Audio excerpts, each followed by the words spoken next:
What fruit are you producing? Matthew chapter 3 says that we're to produce fruit in accordance with repentance. This is what John the Baptist said to the Pharisees, but it is just as applicable to us today. It basically means, do you practice what you preach?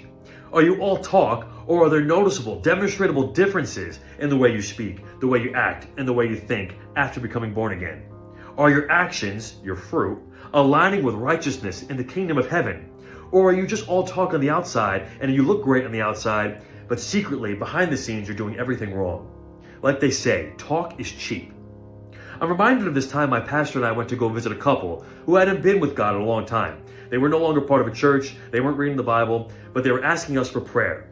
And when we went there, the husband was telling us why this was the case, why he kind of turned away from religion and turned away from God.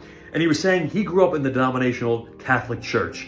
And this was around the time when they started allowing volunteers to come help the priest and read the word and be a volunteer, I guess.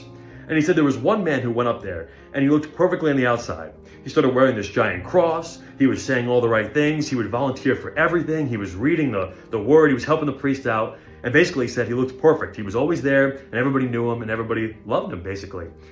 And he said one time outside the church, he was at a store parking lot and he happened to see this man back his car into somebody else's car. He was wearing his big cross. He thought nobody was around to see, so he looked around and immediately sped off. And he said as soon as he saw that, he realized, what's going on here? This guy who looked so perfect, who looked and said all the right things, was clearly not a man of integrity, was clearly not aligning with what he was speaking. He wasn't practicing what he preached. And of course, my pastor and I, we said, we don't look to any one man. We don't look to man who can fail.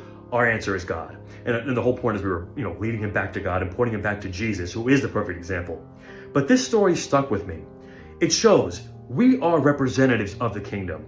And what you do, your actions are important to other people around us. We're supposed to be mirrors of Jesus. We're to point people to Jesus. What are you doing when nobody's looking? Are you being a person of integrity? Are you aligning with righteousness, with repentance? Or are you doing things secretly, hoping that nobody is seeing? We must remember, God always sees.